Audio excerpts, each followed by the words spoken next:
Boa noite. Começa agora o programa Porto Futuro, o nosso debate semanal sobre as operações do Porto de Santos e a relação com a nossa região. Hoje na bancada, Roberto Teller, especialista portuário.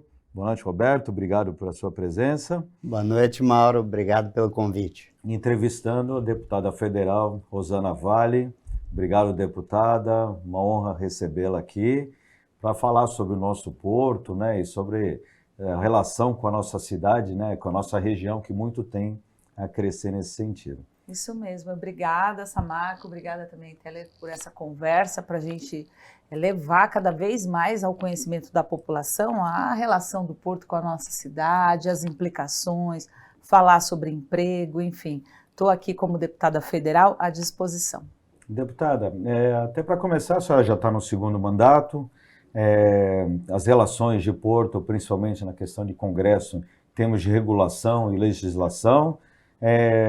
Para dar uma introdução, o que a senhora pode falar, né, sobre esse período todo que a senhora já vem desenvolvendo esse trabalho lá em Brasília, né, do que avançou, do que já teve de projetos que a senhora trouxe, né, que beneficiou o nosso mercado, né? Então, Samarco, a minha relação com o Porto vem de infância, né? Meu pai é estivador, eu cresci ouvindo meu pai falar que ia na parede da estiva, né, buscar o serviço. Eu sei que o Porto foi responsável pelo sustento da minha família. E depois, como jornalista, eu também pude acompanhar algumas viagens, o Teller também estava presente. Eu acompanhei por, acho que uns 12, 15 anos, os empresários que a cada ano iam conhecer um modelo de porto eficiente no mundo. Trouxeram muitas novidades para a nossa região, foram implementadas com a seção de terminais, enfim, nós acompanhamos essa evolução, eu acompanhei como jornalista. E num terceiro momento, como deputada, o Porto também faz parte da minha vida e da minha bandeira no Congresso. Chegando no Congresso, eu vi que poucos deputados realmente trabalham com essa pauta, é uma pauta específica, difícil para quem também não está acostumado. Fui fazer parte da Comissão de Viação e Transporte, onde muitos projetos da área portuária são debatidos, são colocados, né, em pauta. E aí passei a defender o setor, ouvindo as necessidades, fiz diversas reuniões, sou presidente pelo segundo mandato da Frente Parlamentar dos Portos Brasileiros e desde a minha primeira legislatura eu tenho apresentado projetos relevantes para o setor, né? Reporto, a extensão do reporto, que agora a gente caminha aí para um entendimento anexado à reforma tributária, enfim, foi minha luta desde 2019. A volta do poder deliberativo do CAP, que perdeu, né, passou a ser consultivo, isso a nossa região perdeu muito, né, essa tal descentralização que a gente fala tanto, porque as discussões são concentradas em Brasília e o processo leva muito tempo, e seria muito mais simples se houvesse, né, uma comissão aqui que resolvesse, porque o Porto está aqui. Eu sei que são questões nacionais, mas Santos precisa ter representatividade e a nossa Baixada Santista, porque o Porto está inserido aqui. Então, na pandemia também, lutei pela vacina como prioridade para a categoria de portuários, muitas outras questões que a gente sempre defende como portuária, né, filha de portuário, como parlamentar e como uma deputada inserida nesse contexto do Porto. Deputada, dentro dessa linha, vamos colocar uma questão interessante que todo mundo tem dito agora, que é a bola da vez, e eu queria justamente jogar no ar se é a bola da vez ou se a gente deveria ter outra bola da vez. O túnel. Todo mundo está discutindo bastante o túnel de ligação Santos-Guarujá, mas e como é que fica a nossa via de entrada ou de saída do Porto de Santos, tanto Santos, Guarujá, quanto toda a Baixada, onde a gente está limitado há mais de 50 anos com a Anchieta para os caminhões e com a Imigrantes para os carros? Então, quando a gente fala de movimentação de cargas, né, e quando a gente fala de expansão do Porto de Santos, a gente não pode deixar de falar da nossa terceira via, que é um gargalo aqui que está insustentável para qualquer pessoa que faz esse trajeto, né, entre a Baixada Santista e a capital, sabe. E como aumentar, se fala muito, né, o Porto tem esse potencial para aumentar o transporte de cargas, o escoamento das mercadorias, mas com o sistema já estrangulado do jeito que está, então eu concordo com você, teríamos que discutir, né, nos mesmos termos essa terceira via, essa terceira faixa, enfim, se é a linha verde lá no Rodoanel, se for as duas, melhor ainda. É melhor ainda. São investimentos bilionários que não vão ser solucionados da noite para o dia. Agora, falando do túnel, também é uma necessidade da nossa região, a gente sabe disso. Em 2019, ninguém precisou falar para mim quais eram as prioridades da minha região. Eu, como jornalista, fiz inúmeras reportagens, né? Há 100 anos a gente discute, né, tanto o aeroporto como a questão da ligação seca entre Santos e Guarujá, essas duas cidades que abrigam o nosso porto. Então, em 2019, eu procurei o ministro na época, que hoje é o nosso governador, falei, Santos, Guarujá, a Baixada, será um divisor de águas essa nossa ligação. E aí ele até brincou, falou assim, mas é metade do orçamento do Ministério da Infraestrutura, deputada, a senhora acha que vai ser para a sua região?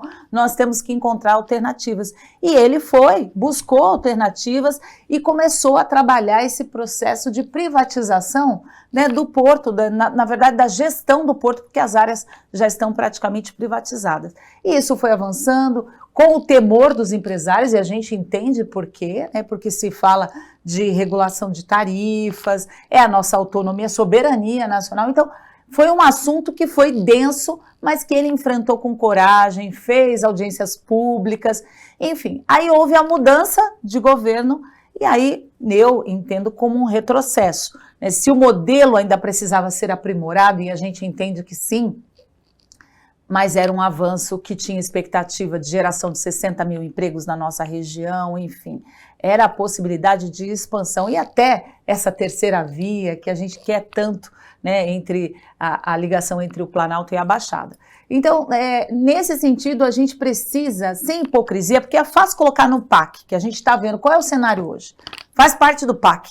Como se fazer parte do PAC, né, do projeto do governo federal de obras estruturantes para o Brasil, se fazer parte do PAC fosse garantia que a obra seria concluída, o que não é, porque já houve a edição 1 do PAC, a edição 2 do PAC, e numa pesquisa rápida a gente sabe que nem 12% dessas obras efetivamente saíram do papel e se transformaram em ações práticas. Então, Santos está no PAC. Mas a gente tem também o governador do estado como nosso aliado, que ele sabe, né, tanto dessa ligação que precisa, né, acontecer para a expansão do nosso porto entre a Baixada e o Litoral, como a ligação entre as cidades de Santos e do Guarujá, nesse contexto todo que envolve o nosso porto, a Baixada Santista, o estado de São Paulo. Então, eu tenho esperança, eu não posso jogar a toalha, né? Eu luto por isso, para que essas obras saiam realmente do papel. São, como eu falei, investimentos bilionários. Da onde vai vir o recurso? Pelo menos o Tarcísio, o nosso governador, ele tinha um plano. Vai vir da desestatização do porto, do leilão da gestão do porto. Agora a gente vai vir do governo federal, sim, com essa gastança que nós estamos tendo, com essas implicações já no nosso orçamento, eu fico nesse ponto cética. Mas não estou torcendo contra, estou torcendo a favor. Tanto que o ministro veio há pouco tempo na nossa região, gravei vídeo, fizemos uma volta pelo canal. Olha, deputada, vai sair daqui a ligação entre Santos e Guarujá e vai ligar ali. Eu falei, ótimo, conte comigo, porque eu quero que for melhor para a minha região. E sei que a minha região precisa crescer. Não dá mais para tampar o sol com a peneira. Não dá para falar de expansão de porto, de expansão das áreas, desse PDZ que projetou inúmeras áreas do outro lado, na margem esquerda, sem uma ligação entre as duas cidades, sem uma ligação da Baixada com o Planalto. Então, o meu papel como deputada é pressionar, fazer a intermediação, cobrar. Eu acho isso que esse é o ponto, né? Que eu acho que eu concordo com o Teller. O governo do Estado de São Paulo, falando da ligação com o Planalto, né? De uma terceira ligação, ainda não acenou, né, para avançar, porque é um processo longo, até ter todo o contrato de licenciamento ambiental, tudo. Sim. Você vai levar de 7 a 10 anos para conseguir lançar, né? Conseguir realmente usar o sistema novo. A gente tem um crescimento de cargas, né, o Brasil está produzindo 330 milhões de toneladas de grãos. A gente precisa escoar essa carga, né? Então, lógico que outros portos também estão se desenvolvendo, mas Santos ainda é o principal saída da exportação brasileira. Então, a gente está com isso no limite, né? O Teller conhece muito do assunto, né? Eu acho que é isso que a gente precisa, né? Está tendo uma série de demandas que o governo do estado, porque é um assunto estadual, né? O Rafael Benini fez uma declaração de que não era uma prioridade. Infeliz na época, exatamente. Né? Não é que não era uma prioridade, eu sinto assim, o governador muito pé no chão. Né? Não adianta fazer política de boca, é fácil. Você falar, vou fazer, tá no PAC, onde não sei estão o quê. os recursos? Mas onde que estão os recursos? Então, o governador é pragmático e é ponderar, tem pé no chão.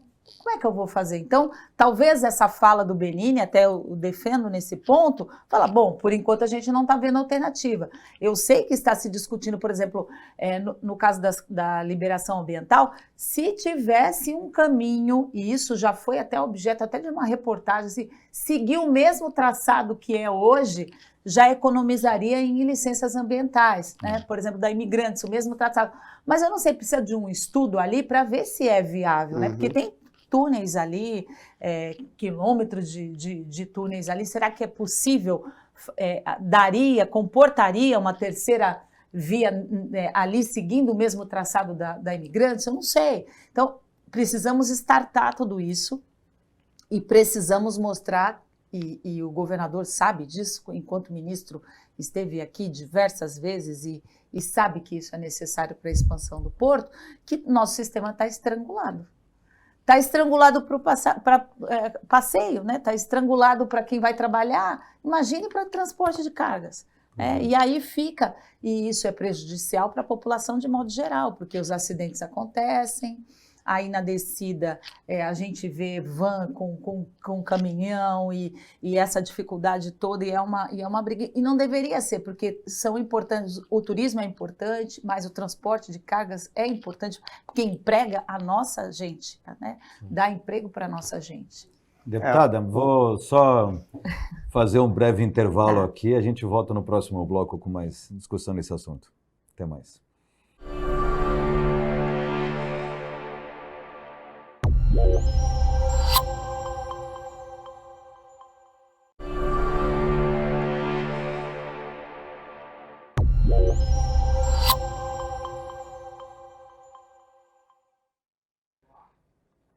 Voltamos com o segundo bloco do programa Porto Futuro, hoje entrevistando a deputada federal Rosana Vale. Deputada, falamos sobre mobilidade, acho que a gente tem outros assuntos importantes da nossa região. A região precisa crescer, a gente precisa trazer novos investimentos. Porto, lógico, é a principal, né, vertente econômica da nossa região, e daí você pode tirar outras oportunidades, tecnologia, ZPE, industrialização, né? A gente tem área toda continental que pode ser desenvolvida para as indústrias. O que a senhora tem trabalhado, o que a gente pode buscar nesse sentido? Olha, desde 2017, né, parece que a nossa região está apta para receber uma ZPE. E até a região apontada, como você falou, a área continental. A gente precisa estudar formas de trazer a indústria de baixo impacto ambiental para agregar valor. Sempre quando eu viajei com os empresários do Porto, uma das discussões, até em seminários, era sempre como agregar valor às nossas mercadorias. Teve uma ocasião que nós estávamos na Bélgica, produz o melhor chocolate do mundo e não tem um pé de cacau. Então, assim, a nossa região perde, né, e recebe assim, o ônus, porque aqui os caminhões e tal, mas e o valor agregado? A indústria ligada à área portuária, isso é importantíssimo. Mas difícil resolver essa equação, porque também uma indústria vir para cá, como ela vai escoar depois, ou como vai receber a mercadoria para agregar o valor? Precisa dessa ligação, precisa da carga começar a chegar e rodar e ser uma logística mais adequada para o Porto de Santos não perder. Então, é uma coisa que é consequência da outra. Nós estamos trabalhando, eu como deputada, estou ali nos ministérios, projeto, no governo do estado. Eu confio muito no trabalho do governador Tarcísio, porque ele esteve muitas vezes aqui na Baixada Santista, acompanhou, nós ajudamos na campanha dele para governador, então ele viu de perto os problemas da nossa região.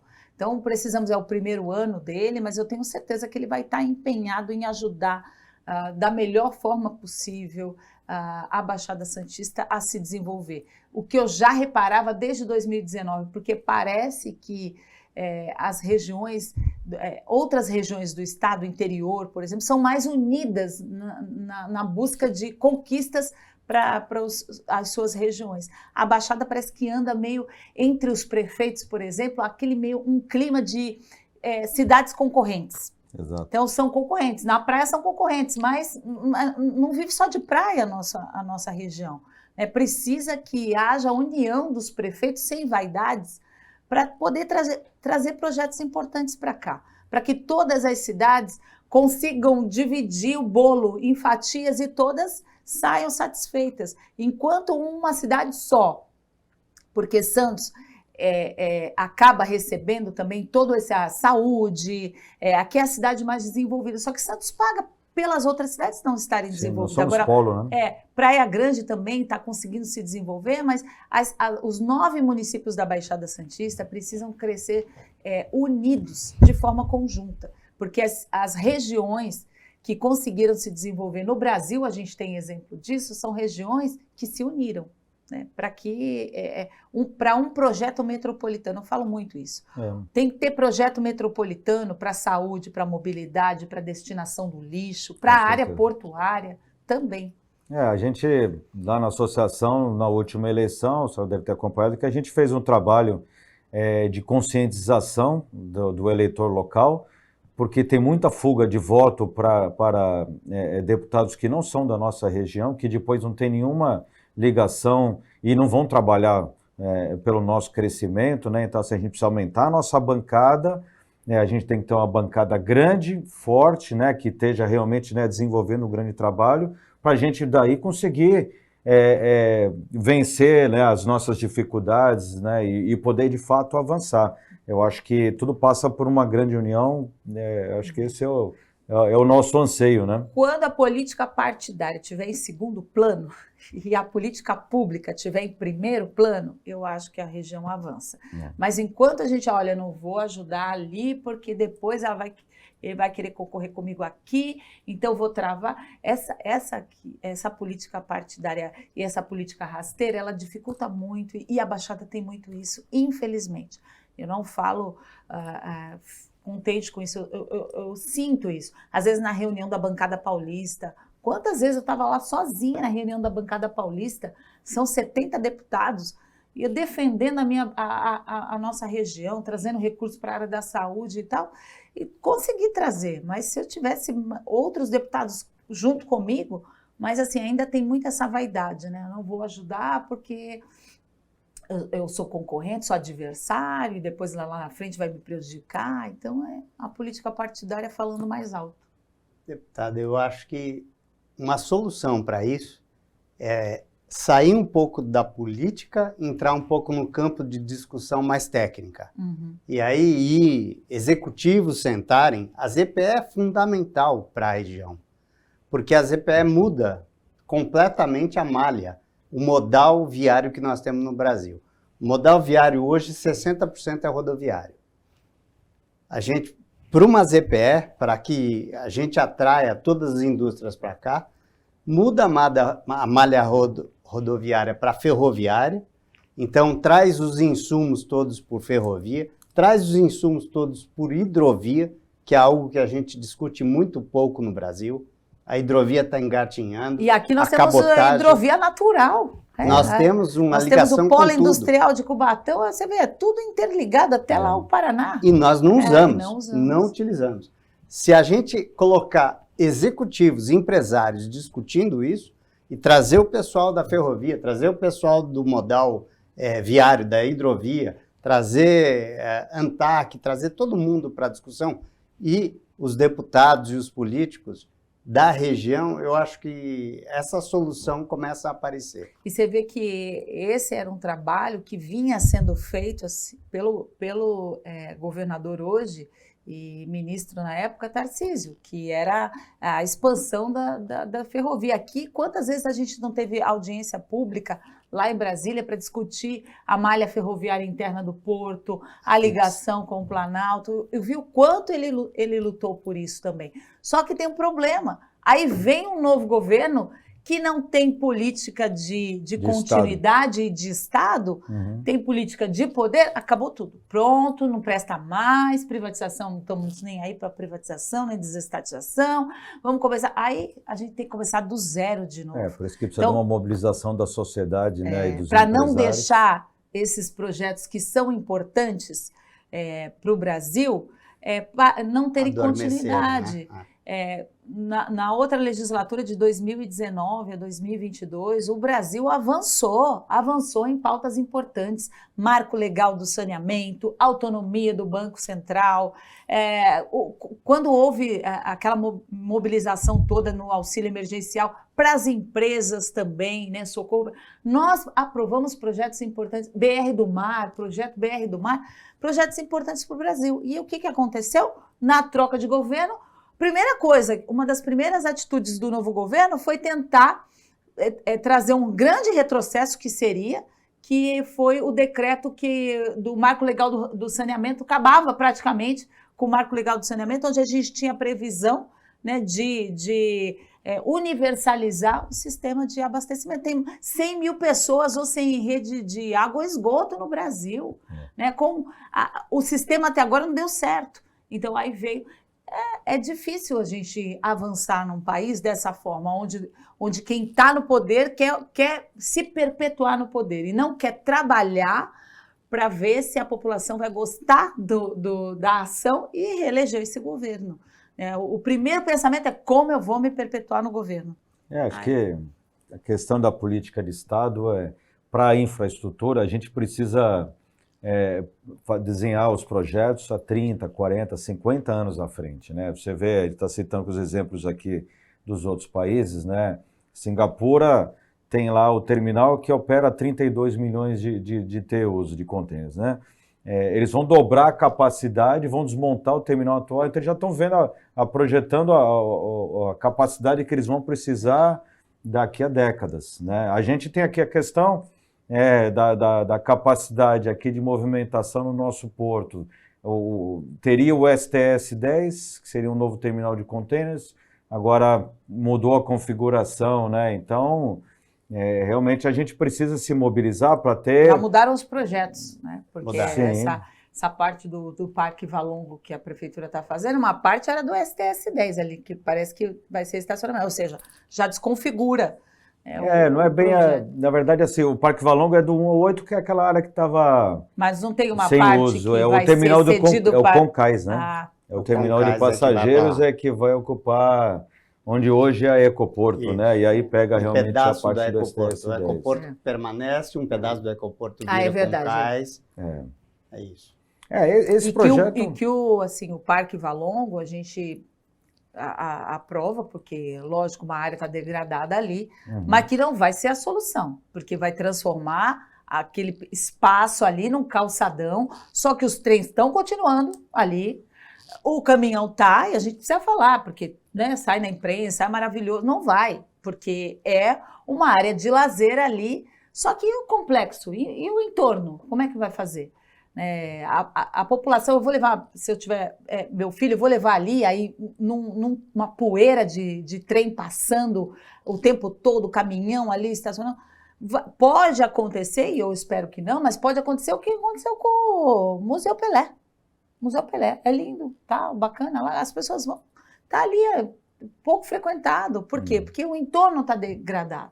Cadê o projeto de integração do centro todo, né, do centro histórico da cidade, com aquela parte do nosso porto que está abandonada e que realmente precisa ser revitalizada? É uma pena, né, que tinha um projeto antigamente, ainda na época do prefeito Papa, que haveria um mergulhão, mas o custo inviabilizava o projeto. Mas a gente enxerga aí, falando ali como representante ali E eu fui nesse empresários. projeto do mergulhão. Sim. Parecia maravilhoso. Eu lembro. Teve maquete, né, apareciam as lanchas, e até ter marina ali, uma parte, tudo. Parecia ótimo. Por isso que a população fica cansada, né? Porque é fácil você falar das coisas, fazer é muito mais difícil. Cada 4 anos existe um projeto lindo e maravilhoso. Nunca sai. Mas agora, pelo menos assim, está sendo feito, né? Sim. Então, a gente tem que trabalhar para que aquilo realmente seja um grande indutor dessa retomada daquela região importante, né? Então, tem potencial de turismo, tem uma série de oportunidades ali da região do centro. Eu vou chamar o intervalo, a gente retorna então no terceiro bloco com mais um bate-papo com a senhora. Tá bom. Voltamos em seguida.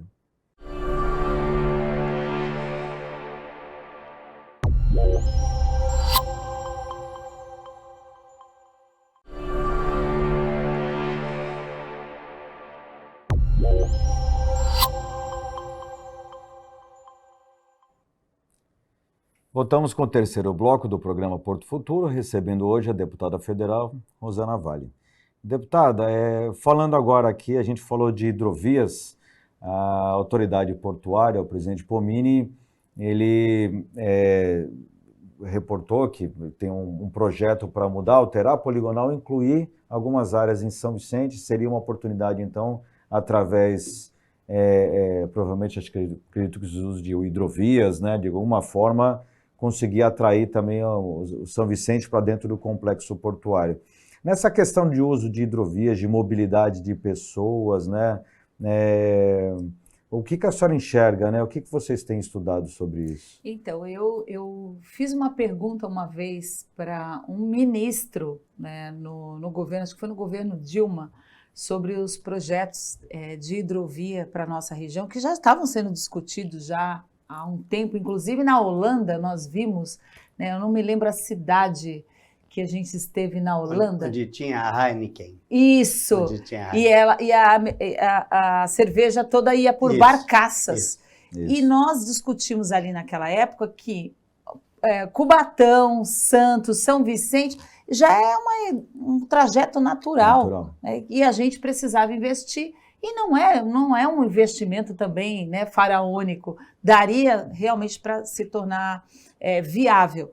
E inserir São Vicente nesse contexto, porque áreas nós temos também lá na cidade.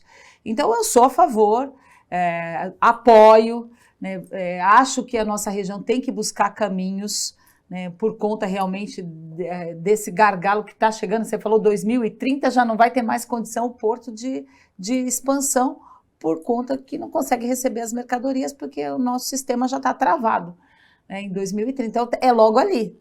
Então, a gente precisa encontrar alternativas, sim, né, projetos para a nossa região. Nós temos no governo do estado a Secretaria de Parcerias, e isso é importante que os municípios, que os prefeitos, né, também façam essa pressão junto ao governo do estado para pedir por esses projetos para a nossa região, né? É o caminho que a gente tem que encontrar. Deputada, eu vou fazer uma pergunta, você como filha de estivador, uma pergunta que eu tenho me deparado muito ultimamente. Eu fiz uma viagem agora por 6 países da Europa e para a Tailândia, onde eu vi a automação, o que tem sido feito nos terminais do mundo com automação. Como é que a gente vai fazer para preparar essas milhares de pessoas de mão de obra do porto aqui para poderem se desenvolver para essa nova realidade de controle remoto, de automação, de joystick, como se estivessem num videogame. Tudo vai se modificar completamente e elas não estão preparadas ainda para isso. Os nossos empregos, né, os empregos do futuro, nós nem sabemos quais são eles hoje, né, porque a tecnologia está se desenvolvendo de tal forma, e isso também no Porto é inevitável. Ainda tem muito trabalho braçal, a gente sabe disso, mas a nossa mão de obra precisa se preparar. Eu, como deputada, estou muito preocupada com isso, tanto que agora nós temos ali na Capitania dos Portos um espaço que o comandante Robledo me solicitou, falou, eu imagino aqui, deputada, um centro de treinamento da Marinha para treinar a nossa mão de obra. A senhora poderia nos ajudar? Eu estou destinando, já está lá, o prédio já está na metade já. E quase 4 milhões de reais para a construção de um centro de treinamento para a Marinha, estabelecer ali o treinamento para aquaviários, enfim, para a nossa mão de obra portuária se qualificar para esses novos empregos. Então, ele tem a expectativa de entregar esse centro até janeiro do ano que vem. Vai ser um grande avanço para a nossa região. Ele falou que tem um só no Brasil, mas o nosso aqui no Porto Santos vai ser o maior desse lugar que já existe no Brasil, que é um centro de treinamento para o trabalhador portuário.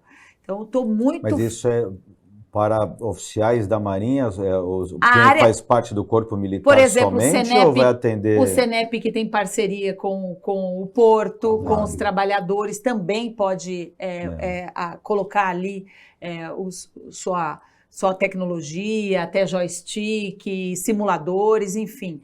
Para o aquaviário também, então é um passo importante que o Porto de Santos, e eu tenho orgulho de dizer que foi através das minhas emendas parlamentares que está para ser entregue. Então, cada um tem que fazer a sua parte. Eu sei também que os empresários do Porto já colaboram, né, com uma parte que nunca foi usada, que está lá no fundo da Marinha. Parte, 2,5%. de... Então, aonde está esse dinheiro? É um dinheiro... Esse dinheiro está lá para corrigir o déficit. Dinheiro virtual. Né? Nossa, o que eu briguei por isso também. Ano passado, 1,5 bilhão de reais foram contingenciados. Tanto do adicional de frete da renovação da Marinha Mercante, quanto para também dos estudos da FENAR. Eu lembro que na época da pandemia tentou-se levar este dinheiro para o SESC Senat, não foi? E para a CNT, isso. CNT. E não conseguimos. Eles não conseguiram, porque eu fui contra. Porque é um dinheiro que o empresário contribui para o treinamento da nossa mão de obra, né? E isso é importante que fique aqui na região e que a gente realmente empregue nesse treinamento. Mas a pergunta do Mauro foi muito importante nesse momento. Da onde vai sair o dinheiro para esse treinamento pela Marinha? Vai ser do próprio fundo, dos 2,5%? Então, a gente vai lutar para isso. Né? Um grande passo foi dado, que é a construção desse centro. Está para ser entregue agora em janeiro. Depois, nós vamos batalhar bastante para que realmente os portuários se utilizem daquele local, daqueles equipamentos, para o treinamento das categorias que atuam no porto. Porque nós temos, de um lado, a demanda, né? Então... as operações se modernizando, você precisa capacitar as pessoas. A gente tem, infelizmente, uma fuga de jovem. A gente tem a questão social, lógico, o jovem que não consegue entrar. Tem o jovem que acaba indo buscar oportunidades em outras cidades. A gente tem uma oferta enorme aqui de empregos. A gente precisa ocupar esses espaços em todos os níveis, desde o trabalhador direto na movimentação de cargas, até os níveis de gestão de executivos. A gente acaba tendo aí nada contra quem vem de fora, são bem-vindos, né, Teller? Mas a gente tem que realmente oferecer, porque Santos é referência para todo o país e para o nosso continente. A gente tem que exportar os talentos, exportar tecnologia, né, exportar serviço. Nós somos temos um em centro, Santos né? um parque tecnológico que tem que ser aproveitado para Tem que ser isso. aproveitado. Não A ideia aproveitado. é muito boa. O parque tecnológico tem que ser aproveitado para isso. Não pode ser um cabide de emprego. Tem que ser realmente fazer sentido, né, para a população. Ainda em reunião recente na autoridade portuária, pelo TAC que foi assinado, voltando ao assunto dentro do Parque Valongo, o Armazém 7, ele ficou sob tutela da autoridade portuária e já chancelado que tem que ser para treinamento voltado à área de tecnologia. Então, existem discussões para avançar nisso junto com o parque. Então, e é fundamental, né? Porque a área portuária avança muito, né? Como todos os segmentos. E é carente de mão de né? obra especializada, como disse a deputada, é uma área extremamente técnica. Né? Porque senão o que vai acontecer? Os nossos empregos qualificados na área portuária vão estar em São Paulo. É o que o Mauro comentou agora. Hoje remotamente se opera. Né? Assim, lógico, você tem diversos cursos que podem capacitar para cursos universitários, já falando agora da parte terceiro grau. A Universidade de São Paulo, lógico, porque o corpo de professores das aulas de base de engenharia estão todos lá na Poli, tudo, mas quando a gente abriu aqui em Santos, a gente abriu engenharia de petróleo, né? O ideal seria que a engenharia naval tivesse aqui, né? O tanque de provas lá do Departamento de Oceanografia, todos os testes são feitos de manobra, são feitos todos lá, né? A gente precisa lutar para trazer isso para cá, né? Eu tenho lutado bastante, assim, até na parte o ensino técnico, porque a gente não tem, você falou, a gente não tem uma escola de mecânico de embarcações aqui na nossa região e carece na nossa região.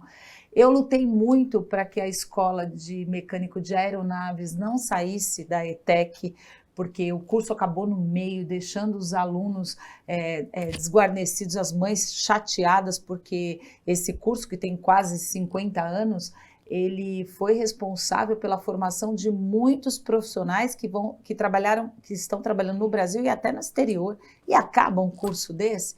Então, a gente tem que brigar por isso também, né? Pelo ensino técnico, para trazer, voltado às ETECs, e isso cabe ao governo do estado, não tem que ter cursos desconexos com as realidades locais, regionais. Então, eles precisam estar atrelados à necessidade da nossa mão de obra.